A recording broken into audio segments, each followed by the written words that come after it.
बोल। आज का अपना टॉपिक है कारागार, जिसको प्रिजन कहते हैं। अपराध उतने ही पुराने होते हैं जितना समाज।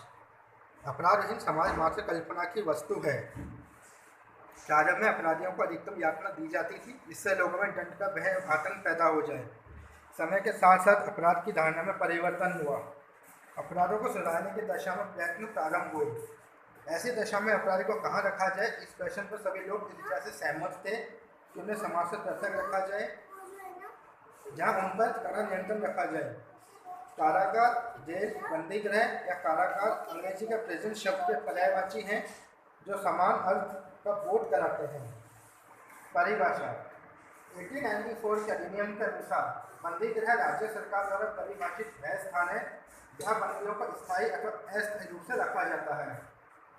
फेयरचाइल्ड कहता है कि यह दंड संस्था है जिसका संचालन राज्य या संघ सरकार करती है और जिसका उपयोग प्रौढ़ अपराधियों के लिए होता है जिनकी सजा 1 वर्ष से अधिक हो सकती है। इस प्रकार कारागार में उन अपराधियों को रखा जाता है जिनमें मुकदमा चल रहा होता है। सरल शब्दों में हम कारागार की परिभाषा इस प्रकार समझ सकते हैं कि कारागार राज्य अथवा केंद्र सरकार द्वारा संचालित एक दंड संस्था है, जिसमें दंड पाए हुए अपराधियों को दंड भोगने और सुधार हेतु रखा जाता है। इसमें उन अपराधियों को भी रखा जाता है जिन पर मुकदमा चल रहा होता है। अब आता है बंदी गृह की कुछ विशेषताएं। पहला, बंदी गृह एक प्रकार की संस्था है जिसका संचालन और निरीक्षण राज्य सरकार द्वारा किया जाता है। दूसरा, बंदी गृह में अपराधियों को अस्थायी या स्थायी तौर पर रखा जाता है। तीसरा, कारागार में अपराधी वेतन प्राप्त श्रमिक कभी नहीं बनता है। चौथा, आधुनिक दंड व्यवस्था के अनुसार अच्छे आचरण पर अपराधी को दंड अवधि से भी पूर्व छोड़ा जा सकता है। अब आता है कारागार के क्या उद्देश्य है। तो कारागार का उद्देश्य कारागार पद्धति में प्रतिरोध, प्रतिदंड, आत्मग्लानि तथा सुधारात्मक दंड व्यवस्था के गुण विद्यमान रहते हैं। कारावासी जीवन के अनुभव उसे भविष्य में प्राप्त न करने की चेतावनी देते हैं। कारावास अवधि में अपराधी को आत्मचिंतन का पर्याप्त अवसर मिलता है। अपराधियों को समाज से पृथक रखकर समाज को अपराध विहीन बनाने और अपराध निवारण करने में भी कारावास अत्यंत उपयोगी होता है। वर्तमान में कारागार में उपचारात्मक पद्धति के अंतर्गत अनेक प्रकार के प्रशिक्षण आदि दिए जाते हैं, जिससे अपराधी समाज में असुविधा अनुभव न करें। अब आता है आपका कारागार अथवा बंदी गृह के उद्देश्य क्या है। तो इसके उद्देश्य निम्न है। पहला, कारागार का जो पहला उद्देश्य है वो ये है कि राज्य की शक्ति को प्रदर्शित करना कि वह अपराधी को जब चाहे वैधानिक रूप से दंड दे सकता है। दूसरा, इसका दूसरा उद्देश्य यह है कि अपराधी के मस्तिष्क में प्रायश्चित की भावना का विकास करना, जिससे अपने कार्यों का मूल्यांकन कर अपनी गलती की अनुभूति कर सके। तीसरा उद्देश्य यह है कि अपराधी को मानसिक पीड़ा पहुंचाना और कारागार के कठोर अनुशासन मनुष्य पक्ष पर मानसिक यातना उठाता है। कारागार का विकास इस विषय से प्रेरित रहा है, परंतु अब कारागार का उद्देश्य उपचार द्वारा अपराधी के मानसिक तनाव को कम करना है, जिसके कारण उसने अपराध किया है। इसके बाद आता है भारत में कारागार की व्यवस्था। भारत में कारागार की व्यवस्था का जन्म यद्यपि अलग अलग विद्वान वैदिक युग से मानते आए हैं, तथापि सभी विद्वान इस बात से सहमत है कि भारत में कारागार व्यवस्था का श्री गणेश 1835 से हुआ। कारागार शुरू 1835। इसमें पहला आता है कारागार में पहला आता है सुधार युग, जो 1836 में बना। 1836 में एक कारागार जांच समिति बनी, जिसके सुझाव पर कैदियों से श्रमिक के रूप में कार्य किया जाना बंद कर दिया गया। इसलिए अपराधियों के लिए पृथक पृथक कमरे की व्यवस्था की गई। इसमें पहली सुधार समिति जो बनी थी, प्रथम बंदी गृह सुधार समिति 1838 में बनी थी। 19वीं शताब्दी के प्रारंभ में जेलों की दशा अत्यंत शोचनीय थी, वहाँ का वातावरण दूषित था। तथा लॉर्ड मैकाले, जिसने आईपीसी बनाई थी, का सरकार का ध्यान सर्वप्रथम इस ओर आकर्षित किया गया और 1838 में प्रथम बंदी गृह सुधार समिति गठित हुई। यह क्वेश्चन आ सकता है कि प्रथम बंदी गृह सुधार समिति कब गठित हुई, इसके क्या कार्य थे। तो याद रखना 1838 में 1838 में प्रथम बंदी सुधार गृह समिति गठित हुई थी। इसके सुझाव निम्न थे। पहला, एक केंद्रीय बंदी गृह की स्थापना की जाए जिसमें निम्न व्यवस्थाएं हों। पहला, कारागारों में केवल उन्हीं बंदियों को रखा जाए जिनकी सजा 1 वर्ष से अधिक हो। दूसरा, प्रत्येक प्रांत में कारागारों में कारागार निरीक्षक की नियुक्ति की जाए जो समय समय पर कारागार की प्रशासनिक व्यवस्था का निरीक्षण करे। जैसे यूपी में 1844 में, पंजाब में 1852 में, बंगाल में 1854 में कारागार निरीक्षकों की नियुक्ति की गई। इसके बाद आता है द्वितीय बंदी गृह सुधार समिति जो 1862 में बनी थी। 1862 में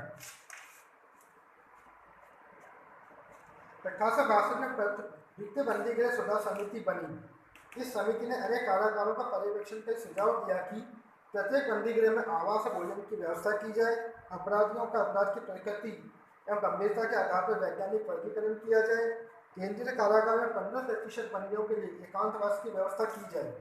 इसके पश्चात कारागार व्यवस्था में सुधार हेतु तीसरी बंदी गृह सुधार समिति, चौथी बंदी गृह सुधार समिति, पांचवी बंदी गृह सुधार समिति ने समय समय पर सुझाव प्रस्तुत किए। अब आता है बंदी गृह अधिनियम की क्या विशेषता है। ये क्वेश्चन भी आपसे एग्जाम में पूछा जा सकता है शॉर्ट नोट में। तो बंदी अधिनियम 1894 के अंतर्गत इसकी प्रमुख विशेषता निम्न है। पहला, इस अधिनियम के द्वारा सभी कारागारों में एकरूपता लाने हेतु सुझाव दिए गए, अपराधियों के वर्गीकरण हेतु कठोर कदम उठाए गए। तीसरा, कोड़े आदि लगाने पर रोक लगाकर दंड के स्वरूप में परिवर्तन किए गए। अब आता है भारत सरकार समिति, गवर्नमेंट ऑफ इंडिया एक्ट। बंदी गृह सुधार समिति के साथ ही 1919 में भारत सरकार अधिनियम लागू हुआ, GIA, जिसको आप गवर्नमेंट ऑफ इंडिया एक्ट कहते हैं। 1919 में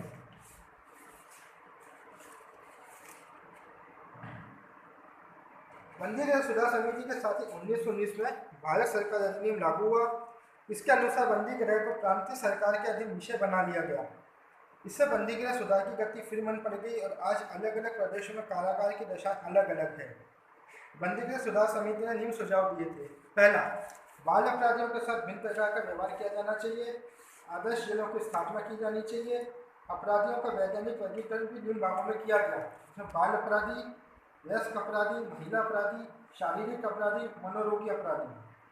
अब आता है स्वतंत्र भारत में कारागार सुधार। 1949 में पाकभाषा समिति ने मजदूरों से सड़क निर्माण में श्रम लिए जाने की अनुमति दे दी। इस श्रम के लिए उन्हें वेतन भी दिया जाता था। 1949 में भारत में सर्वप्रथम मनोचिकित्सा उपचार पद्धति लागू की गई। इसके अंतर्गत अनेक सुधार गृहों की स्थापना की गई। लखनऊ में एक आदर्श जेल बनाई गई जिसमें रखे जाने वाले बंदियों को विभिन्न प्रकार के उद्योगों में व्यस्त रखा जाने लगा। इस अवधि में मेरवाड़ा में प्रथम स्त्री कारागार की स्थापना की गई। अब आता है आपका यूपी कारागार व्यवस्था। भारतीय कारागार समिति ने 1919 और 1920 में यूपी कारागार जांच समिति का गठन किया। इस समिति के अध्यक्ष सर लुईस स्टुअर्ट तथा 2 सदस्यों से एक जगत नारायण और दूसरे हाफिज हिदायत हुसैन थे। इस समिति ने उत्तर प्रदेश जेल में सुधार के लिए निम्न सुझाव दिए। पहला, कारागार में एक महानिरीक्षक की नियुक्ति की जानी चाहिए। दूसरा, हॉस्टल शिक्षकों की स्थापना की जानी चाहिए। तीसरा, प्रत्येक जिला बंदी गृह में एक अधीक्षक की नियुक्ति हो। चौथा, प्रोबेशन व्यवस्था शीघ्र लागू करके प्रोबेशन अधिकारी की नियुक्ति की जाए। पांचवा, कारागारों की इमारतों का विस्तार और निर्माण किया जाए। इसके बाद आता है आदर्श कारागार। यूपी बंदी गृह सुधार समिति की सिफारिश पर केंद्रीय कारागार लखनऊ को आदर्श कारागार में बदल दिया गया। यह अपने आप एक महत्वपूर्ण प्रयोग है। इसमें निम्न प्रकार के अपराधी रखे जाते हैं। पहला, इसमें केवल जिला बंदी गृह के 4 मुख्य अपराधियों को प्रवेश दिया जाता है। दूसरा, प्रवेश पाने के अपराधी की आयु 21 से 25 वर्ष के बीच में होनी चाहिए। अब आता है आपका संपूर्णानंद शिविर तथा प्राचीन बंदी गृह। प्रथम शिविर, मुख्यमंत्री संपूर्णानंद जी ने प्राचीन विहीन कारागार के स्वप्न को साकार करने हेतु बनारस की चकिया तहसील में प्रथम शिविर 1953 में लगाया। इस शिविर की प्रमुख विशेषताएं थी। शिविर में केवल लंबी सजा वाले अपराधी लिए जाते थे। शिविर में 3000 अपराधी रखे जाते थे। शिविर कांटेदार तारों से घिरा था तथा शिविर के अंदर अपराधियों को पूर्ण स्वतंत्रता थी। शिविर का द्वार 50 फुट चौड़ा था। शिविर से अपराधी चाहे तो छुट्टी लेकर घर जा सकता था। अब आता है आपका